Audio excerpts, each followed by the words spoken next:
স্বাগতম আমাদের আজকের বিশেষ প্রতিবেদনে। আজ আমরা আলোচনা করব ভারতে সিগারেট বিক্রির পরিমাণ এবং এর প্রভাব সম্পর্কে।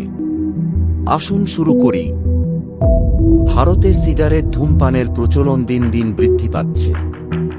সিগারেট একটি জনপ্রিয় নেশার দ্রব্য হিসেবে পরিচিত, কিন্তু কিভাবে এবং কত পরিমাণে সিগারেট বিক্রি হয় তা আমরা কজনই বা জানি। ভারতে প্রতি বছর কত কোটি সিগারেট বিক্রি হয় তা শুনলে অবাক হতে পারেন। সাম্প্রতিক তথ্য অনুযায়ী ভারতে বছরে প্রায় 100 বিলিয়ন 10,000 কোটি সিগারেট বিক্রি হয়। ভারতের সিগারেট শিল্প একটি বিশাল বাজার। এই শিল্পে কয়েকটি প্রধান কোম্পানি রয়েছে, যেমন ফিলিপস, বস ইন্ডাস্ট্রিজ। এরা বিভিন্ন ব্র্যান্ডের সিগারেট উৎপাদন করে বাজারে ছাড়ে। সিগারেট বিক্রির এই বিশাল পরিমাণের পিছনে লুকিয়ে আছে গভীর সামাজিক এবং অর্থনৈতিক প্রভাব। সিগারেট ধূমপানের ফলে স্বাস্থ্য ঝুঁকি যেমন ক্যান্সার, হৃদরোগ বৃদ্ধি পাচ্ছে। এছাড়াও এটি পরিবার এবং সমাজের উপর নেতিবাচক প্রভাব ফেলছে।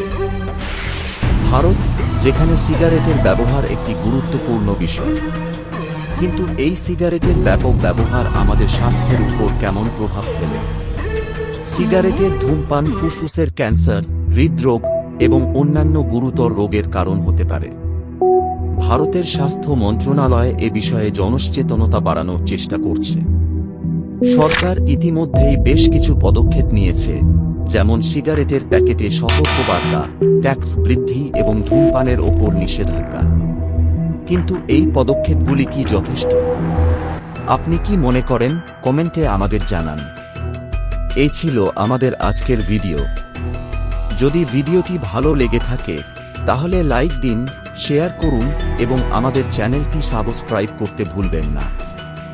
ধন্যবাদ আমাদের সাথে থাকার জন্য। আবার দেখা হবে পরের ভিডিওতে।